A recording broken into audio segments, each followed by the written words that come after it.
You didn't stop reaching out. You pulled yourself off a schedule you were the only one ever working to find out whether the shift was still yours. 9 days later, nobody has picked it up, and nobody has noticed it was empty.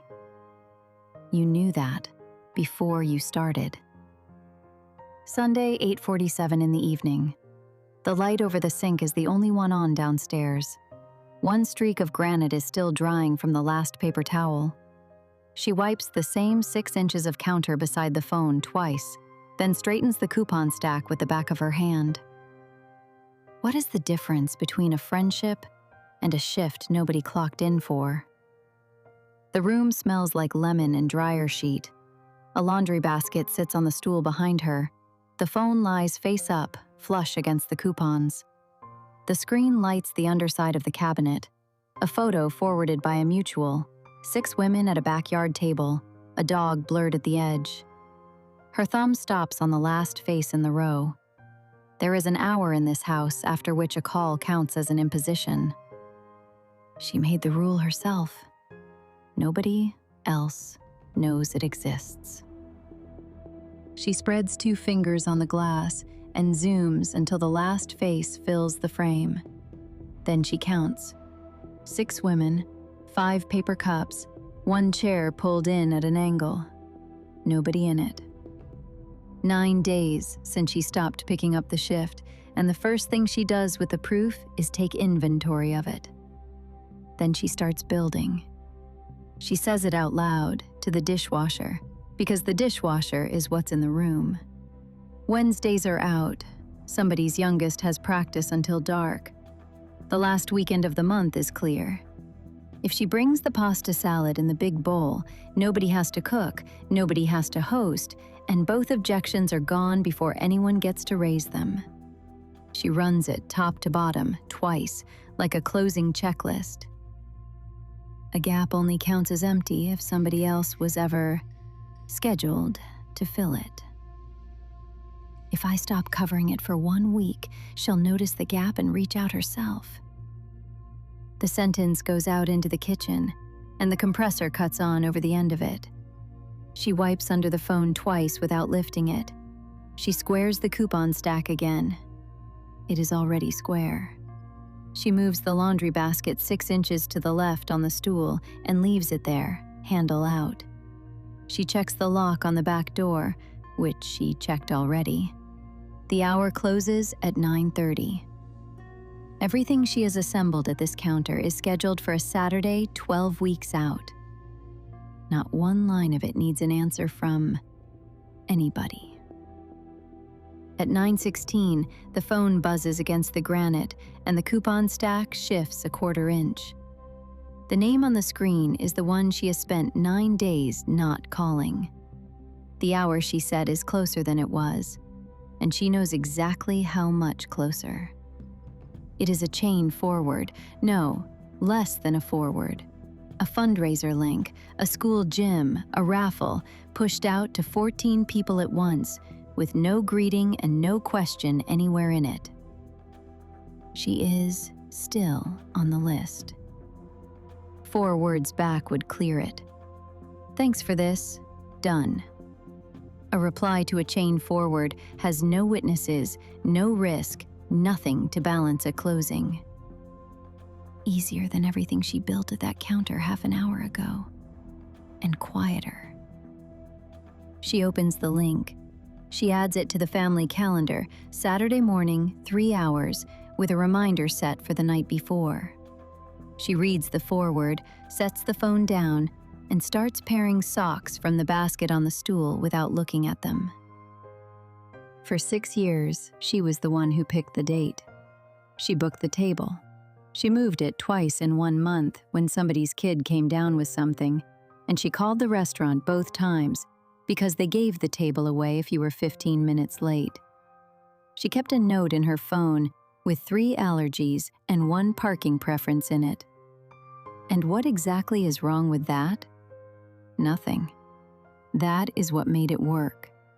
Some people organize and some people show up, and if nobody holds the calendar, nothing happens at all. That is not a complaint. That is coverage. Every floor needs one person who knows where the keys are, and she had watched other groups thin out and die because everybody assumed somebody else was handling it.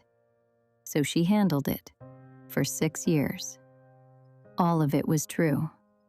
It was also the only version where she never once had to find out whether she would have been invited.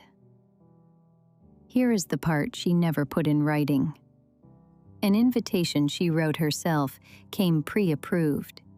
Nobody had to say yes to it, so nobody could say no. That was the whole margin. Taking the entire shift bought her something no reply could touch. Proof that she was necessary. And for 6 years, she clocked that in as proof she was chosen. Those two things were never the same line of work. Being needed cannot be refused. Being wanted can.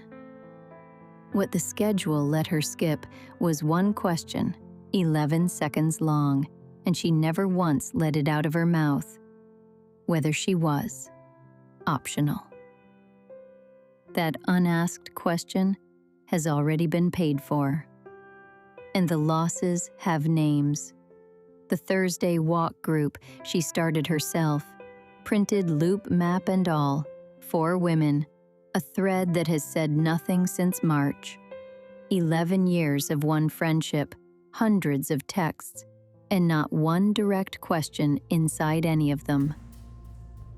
So she staffed it alone, and the staffing became the reason. Every plan she made without asking taught the other woman there was nothing here that needed answering. Every nothing came back looking like evidence, and the evidence stacked into the story she now tells at dinner about how people just don't make an effort anymore. She wrote every shift herself. She kept the only copy. Then she counted the blank spaces like shrink at the end of a quarter. Loss, filed under other people. You know exactly which name you stopped reaching out to this month, and you know you called it letting things breathe. She keeps wiping the counter. Because being owed something was the only wage that shift ever paid, and the one count she never ran was whether the floor runs fine. Without her. 2 minutes after the link, the dishwasher clicks over into its next stage, and the kitchen goes quiet enough to hear the dryer, the buckle knocking around somewhere inside the drum. She picks the phone up off the coupons. She opens the calendar, scrolls to Tuesday, confirms the early pickup, and sets a reminder she does not need. She wipes her thumb dry on the dish towel. Then she sets the phone back down on the coupons and squares them against the edge of the granite. The dryer keeps turning.